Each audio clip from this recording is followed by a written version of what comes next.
Bonjour à tous et à toutes, ou bonsoir. Aujourd'hui, je vais vous présenter le film Les Chevaliers du Zodiaque. Alors, j'étais très content d'aller le voir, et en même temps, ça faisait longtemps que j'ai plus vu un film enfin, sympathique.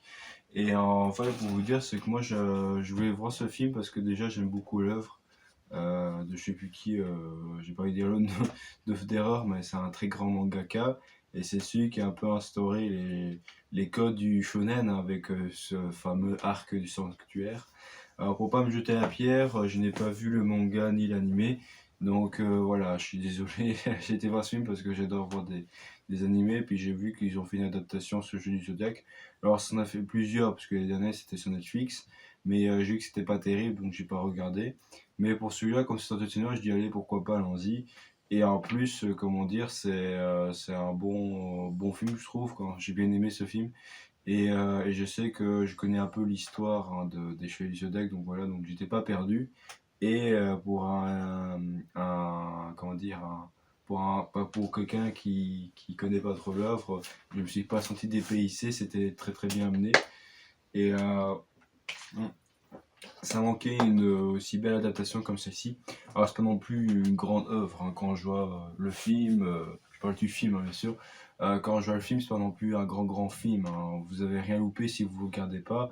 Et puis en plus, c'est juste un film sympathique quoi. Mais quand par exemple on voit des films comme Gun avec Attila Battle Angel ou Ghost in the Shell, là par contre, c'était de vraies bonnes adaptations. C'était vraiment bien amené quoi. Mais là, pour le coup, avec Judy Sodak, c'était juste un petit film sympa quoi. Et c'est vrai qu'à un moment, je me suis fait réflexion, je me dis, mais pourquoi ils ont fait un film sur le cinéma alors qu'ils pouvaient se dire sur Netflix, comme ils ont fait pour d'autres films comme Naruto ou Fullmetal Alchemist ou Genji Vagabond par exemple. Mais je veux dire, c'est que par contre, One Piece, qui va être un film, enfin une série plutôt exceptionnelle et tout, bah, c'est vrai qu'ils l'ont pas fait au cinéma, ça aurait été mieux. Enfin bon, après ils font pas trop de séries sur cinéma, mais je veux dire, c'est qu'ils auraient pu faire format film pour One Piece que jeu du Zodiac, exemple. Parce que là, pour le coup, quand j'ai vu le film, ils pourraient faire en plusieurs épisodes, quoi, du coup. Et bon, c'est pas grave, mais en tout cas, je connaissais un peu l'œuvre et je sais que c'est totalement différent que dans l'œuvre originale. Alors, je peux pas trop dire pourquoi, c'est quoi la différence, mais je vais dire plutôt ça dans l'autre partie spoil de ce que je me rappelle de l'œuvre. Et donc, ouais, puis après, j'ai passé un bon moment en tout cas, mais j'avoue que ça c'est pas trop Chevalier du Zodiac, ça je vais vous le dire après. Donc, voilà. Donc là, du coup, ouais, et aussi parce que ce film ce que j'ai vu, était pas terrible, que ça fait un pire démarrage et tout, mais bon, ils ont dit la même chose pour Astérix, ils ont dit la même chose pour Mario Bros, au final, ils ont tout explosé, donc bon, voilà quoi. Et pareil pour Fast and Furious, et les critiques de cinéma, des fois, c'est ce que je réponds, quoi. Bref, mais bon. Du coup, pour revenir à cela, pour résumer le film, en gros, ça raconte l'histoire de des dieux, on va dire ça, qui se battaient. Et en fait, il y a une qui échoue. Et en fait, c'était Athéna, du coup. Et elle avait un enfant sur elle. Et pour le protéger face à son ennemi, là, je crois que ça peut être Hadès, hein, je pense, mais bon, je suis pas sûr. Bah, du coup, elle a transféré son cosmos à sa fille, quoi, du coup, qui va devenir nouvelle Athéna. Et en fait, elle échoue sur une île. Et ce qui se passe, c'est que il y a des parents qui vont l'adopter. Et en fait, après, plus tard, on apprend que il y a une autre personne, un autre personne qui a aussi un peu de cosmos en lui. Et en fait, cette personne avait une sœur justement, et malheureusement, cette sœur se fait enlever par une milice. Et le gamin en question qui s'appelle Seiya, comment dire, vit depuis ces phénomènes dans la rue et en fait vit dans les combats de cité dans des cages et c'est via ce phénomène-là que quand il va battre quelqu'un qu'il va relever son cosmos et depuis il va rencontrer un homme qui lui dit qu'il connaît très bien et puis après ils vont le sauver et en disant voilà si tu nous suis pas tu vas aller rattraper enfin tu vas aller voir la milice ou je sais pas quoi enfin un Gudard comme ça et après, du coup, il va se faire transférer dans un hôtel. Et là-dedans, il va faire connaissance d'une déesse qui s'appelle Sian. Et ça fait longtemps parce que ça me fait penser un peu à Cyanure. Et en fait, elle explique elle a l'Athéna en elle. Et justement, elle essaye de se sauver là-dessus. et de pouvoir justement contrôler ça. Et le Seiya en question, il a le pouvoir de protéger. Et donc du coup, au moment où je reprendrai une réplique dans le film, dans ce truc-là, justement, Seiya, est-ce qu'il doit sauver qui? Est-ce qu'il doit sauver sa sœur, elle a perdu tout ça depuis tout petit, ou alors il doit essayer de sauver Athéna, quoi, enfin la sienne, quoi, justement. Donc c'était cool. Et puis voilà, puis après, bien sûr, il va rencontrer la milice en question, puis il va rencontrer d'autres personnages, etc., qui vont lui barrer la route sans trop spoiler. Et voilà, c'était ça à peu près le résumé du film. Donc là, pour le coup, je vais passer dans ce que je pense du film. Alors, qu'est-ce que j'avais pensé? Je trouve que c'était sympa, j'ai passé un bon moment. Alors oui, vous avez pas casse pas trois pattes un canard. Je me demande si vous êtes, quand vous êtes vraiment fan de ce film, si vous n'allez pas vous tirer les cheveux, parce que ça n'a rien à voir du manga, parce que comme je disais, ça manque trop ça manque trop de Chevaliers du Zodiac, parce qu'en fait, à part les attaques qui ont l'air sympathiques, quand il y a Seiya qui va faire le météore du Pégase, bah, en fait c'est plus visuel comme dans l'œuvre, hein.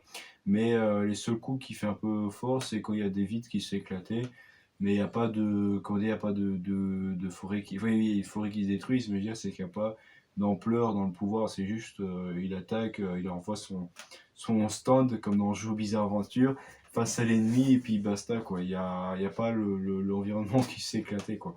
Donc, oui, il y avait un peu de cosmos, mais ça manquait un peu de valeur. Mm.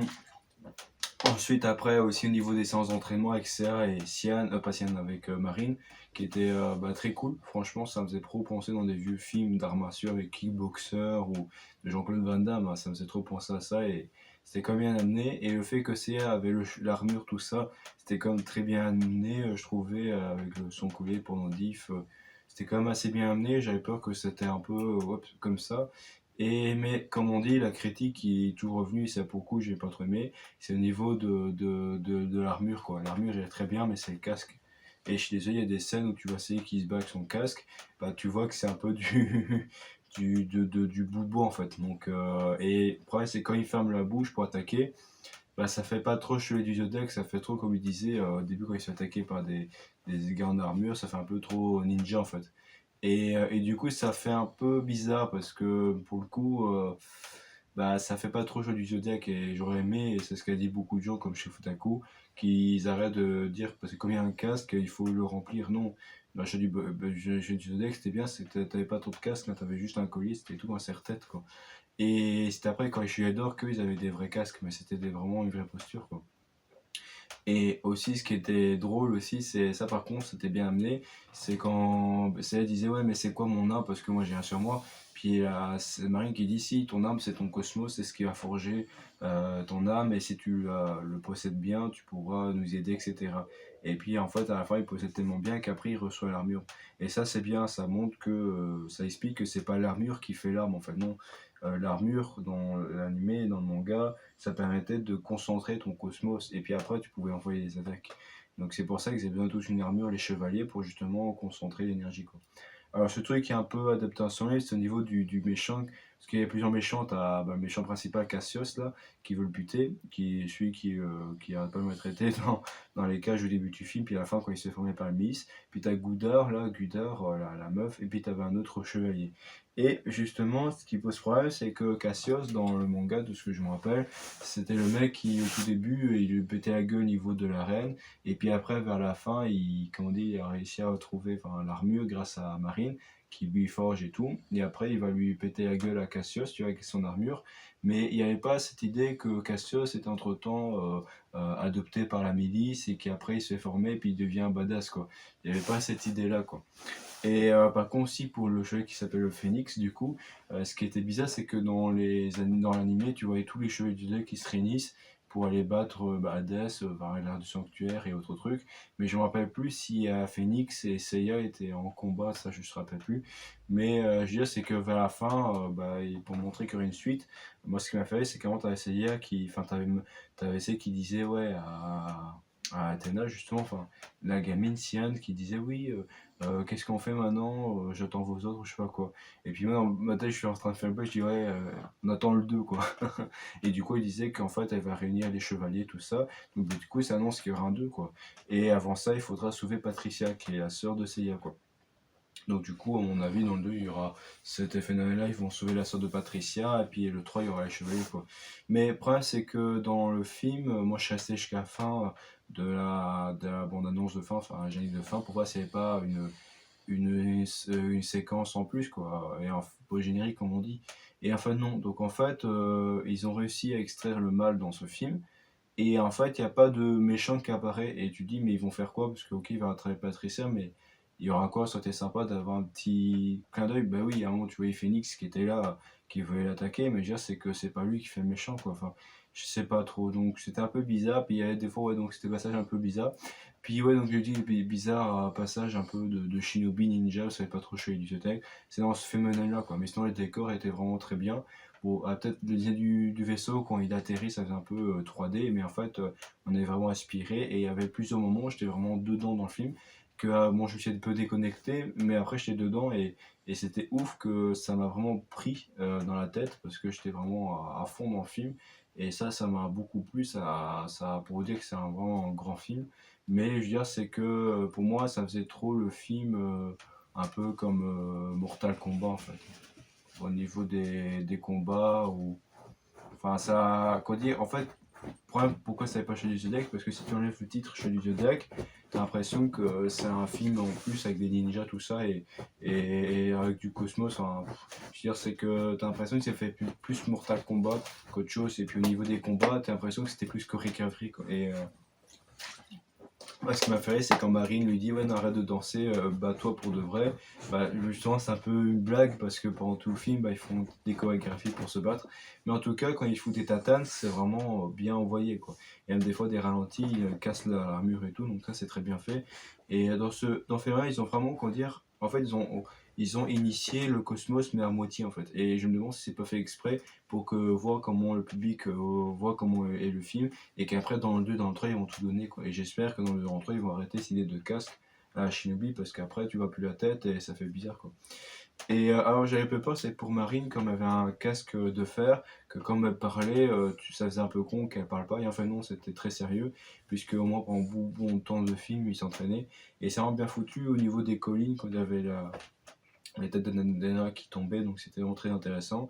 Et moi, ce que j'avais peur, c'est que pour Seiya, c'est qu'il y aurait cette relation entre Seiya et Athéna, parce que comme ils ont le même âge, justement, j'ai un peu peur qu'ils, tu vois, ils se collent et ils essaient d'être amoureux ensemble, alors que dans l'œuvre, c'était un peu ambigu, quoi. Et au final, non, c'était pas trop ça. C'est vraiment bien amené le fait que, voilà, Athéna était quand même libre d'elle, et donc il n'avait pas besoin de se montrer, etc. Donc ça, c'était intéressant dans ce côté-là, que c'était pas non plus trop présenté. Donc ça, pour le coup, j'avais vraiment bien apprécié. Et c'est vrai que voilà, c'était, elle est libre, et donc du coup, on sait pas s'ils vont se mettre ensemble, et donc c'était intéressant, quoi. Et aussi, bah voilà, mais après, ouais, donc c'était un peu rattaché au niveau des légendes, tout ça, Chevalier de Pégase, Chevalier d'Athéna, tout ça. Mais après, je veux dire, c'est que pour le coup du couple qui ont adopté la fille, parce qu'à un moment, t'as la mère qui veut, Guda, là, qui veut absorber l'énergie chez les Thanos d'Athéna, et en fait, elle dit, oui, c'est ma fille, etc. Et pendant tout le film, elle veut le buter, tout ça, puis à la fin, quand elle absorbe l'énergie, elle regrette son choix, et en fait, elle arrête au dernier moment. Donc j'ai dit, bon, pourquoi pas, parce que c'est mère après tout. Bon, après, t'as le chevalier qui veut le péter sa gueule, hein, tout, donc bon, le phoenix, là. Mais à un moment, ce qui était pas logique, c'était un peu trop Mission Impossible, c'est qu'à un moment, il restait 90% d'absorption, donc ils arrivent à la fin. Et à un moment, t'as la mère qui dit, ouais, non, arrêtez, arrêtez, j'en ai marre. Et ce qui se passe, c'est qu'à un moment, t'as le phénix qui dit, oui, mais non, non, il faut arrêter, il reste au bout d'une minute, on va arrêter. Puis la mère, enfin, elle essaie de l'attraper, mais il n'y arrive pas. Le phénix absorbe son âme en quelque sorte, et comment dire, mais la fille s'est toujours absorbée, et après, à un moment, t'as le combat entre Seiya et Phoenix, mais pendant tout ce temps-là, elle s'est toujours absorbé son aura, quoi. Et je me dis, mais les 1 minute sont déjà passées depuis longtemps, tu vois. Et je me demande si en fait, entre-temps, comme elle a voulu essayer d'arrêter, que comme elle avait une énorme force d'énergie en elle et qu'elle a voulu vraiment absorber son énergie, si au final elle n'avait pas activé son énergie en quelque sorte et que c'est pour ça qu'elle n'a pas réussi à l'absorber quoi. Enfin parce que c'est une machine qui absorbe l'énergie quoi. Mais déjà c'est que c'est un peu triste et aussi je n'y pensais mais bon, ils avaient emprisonné quelqu'un au début du film, le mec avec ses longs tifs, je sais pas qui c'est d'ailleurs. Ils l'emprisonnent, ils l'ont sait, bah, lui, là, finalement, après plusieurs tortures, il dit où il se trouve. Et après, on le voit plus dans tout le film, j'ai l'impression qu'ils l'ont oublié. Parce que le mec avec ses tifs, là, bah, au final, bah, on sait pas s'il est mort, quoi. Et donc, du coup, c'est un peu hardcore parce que j'espère qu'ils ont pas oublié ce personnage, quoi.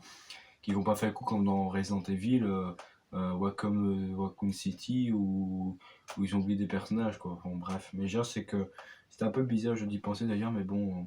Mais c'est vrai qu'on n'y pense pas quand on voit le film, mais c'est quand même bizarre. Puis après, oui, et puis c'était des personnages, je ne vois plus, c'est comment dans l'œuvre, parce qu'à un moment, il y a un mec avec ses lunettes, avec son crâne chauve, là, qui se fight contre 4 mecs d'armure, qui est un acolyte du père là, en question, qui avait, euh, qui avait adopté la fille qui sauve Seiya.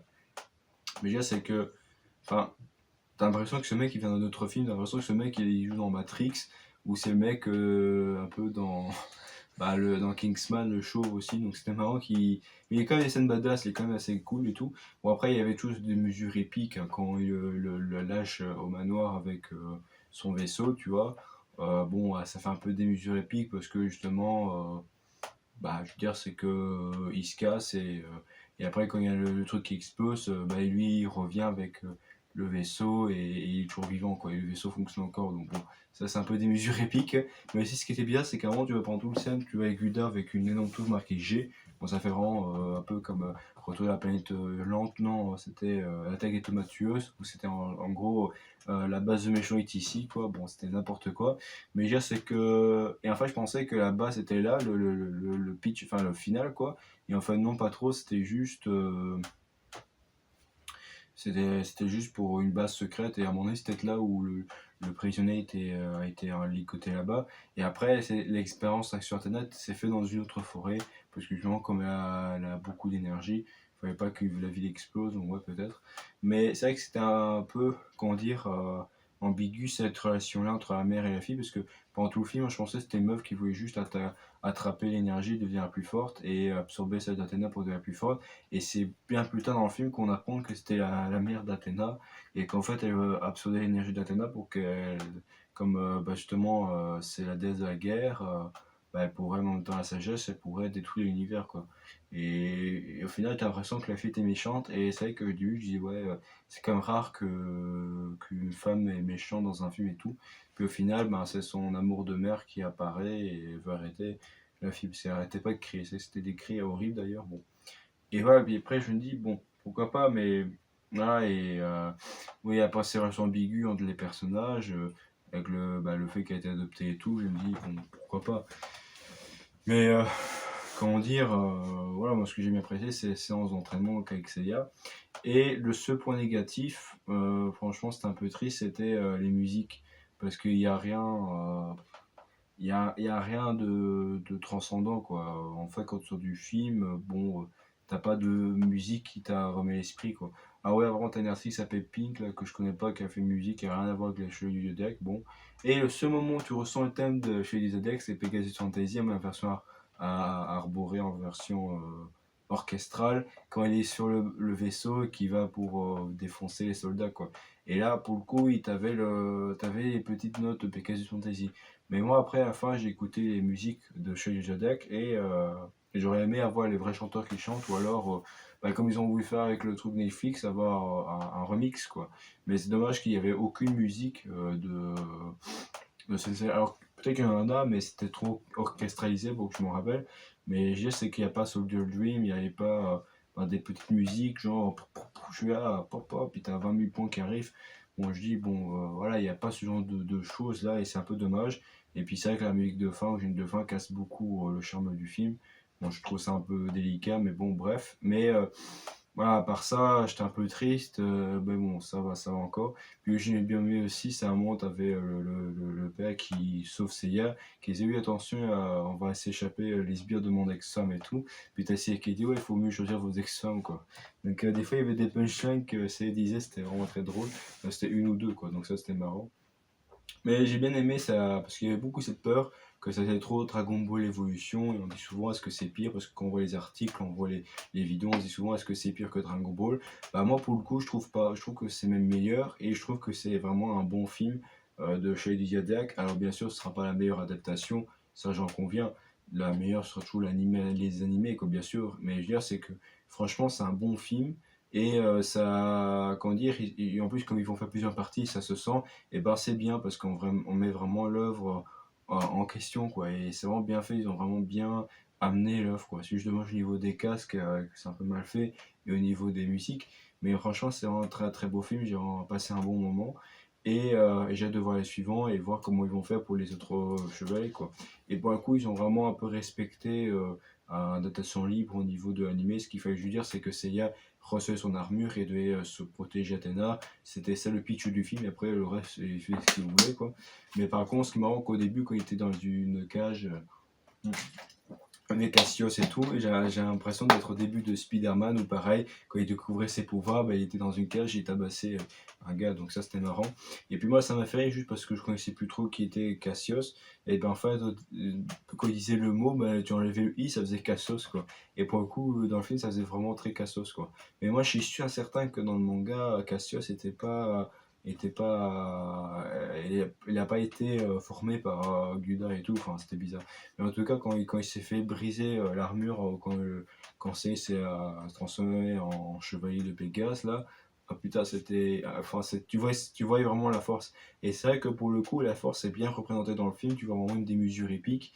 Et quand t'as un mec qui fout une tatane à Pégase, il en prend une belle. Et quand Pégase veut casser Caillou, tu sens qu'il a mal, et tu le sens vraiment pour de vrai, quoi. Et ça, c'est bien foutu. Un peu que tu échanges le mimique dans Creed 2 aussi, un peu dans Creed 3 à Jimeno Hippo, quand il esquive, quand il prend les coups, ben, tu sens le truc qui vibre. Bon, dans Creed 3, c'était mieux représenté. Mais déjà, c'est que, voilà, mais pour le jeu du Zodiac, c'était vraiment très intéressant, ce côté-là, un peu farfelu. Et quand Athéna redevient badass et tout, c'était cool. Et j'ai un peu peur, c'était au niveau de la morale de fin. J'avais peur que, par le pouvoir de l'amour, je vais t'embrasser, tu reviens normal, qu'après tout est bien qui finit bien. Non, il disait que oui, le destin n'est pas une fatalité, tu peux changer, et à toi seul peux changer. Et quand t'avais Athéna qui était à moitié Athéna ou pas, et qui disait oui, Seiya, tu peux plus me sauver, je vais te transformer, elle a quand même réussi à se transformer, à contrer son pouvoir, et finalement tout est bien qui finit bien. Il y a juste sa mère qui a survécu aux chutes alors qu'elle a quand même pris des belles tatanes. Mais ça c'est toujours de mesure épique dans beaucoup d'offres. Quand on veut faire vivre un personnage, on essaie de le faire comprendre. Mais déjà c'est qu'elle a ressuscité. Et la mère était pas... Parce qu'au début il dit oui, mais tu n'es pas obligé de faire ça. Puis il dit oui, j'étais obligé. Et imagine la femme prenait sa tête et puis absorbait son énergie. Donc ça c'était marrant quoi. Mais tu voyais vraiment que la Sienne était en train de se transformer sur Kana, parce que pendant plusieurs plans dessus, au début, il y avait de beaux cheveux. Mais après, tu voyais qu'elle avait commencé à avoir des cheveux mauve, jusqu'à la fin, elle avait vraiment une coupe de mauve comme ça. Donc c'était intéressant. Et puis je trouvais que les personnages étaient vraiment bien en fait.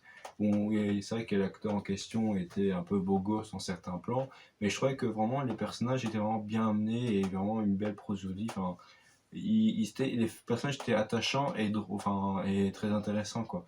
Et voilà, puis je passe au niveau des personnages qui meurent rapidement, mais ça c'est que voilà, les introductions, surtout Otena et Seiya, sont très touchants, et il n'y a rien d'ambigu, franchement c'est intéressant. Et même Marine, c'était assez drôle de la voir, donc j'étais vraiment content. En plus, il y avait deux Marines, hein, il y avait deux sœurs, je crois. Et en tout cas, c'était vraiment très intéressant, et hâte de voir la suite d'ailleurs. Et aussi, je me demandais si l'acteur en question n'était pas connu, parce que quand je suis entré dans la salle, j'ai vu qu'il n'y avait pas beaucoup de monde. Donc, j'ai dit, bon, moi, c'est normal parce que le film n'est pas très bien noté. Mais j'ai vu qu'il y avait quand même pas mal de filles. Et j'ai dit, tiens, c'est bizarre, il y a quand même des filles qui aiment bien Chevalier du Zodiac.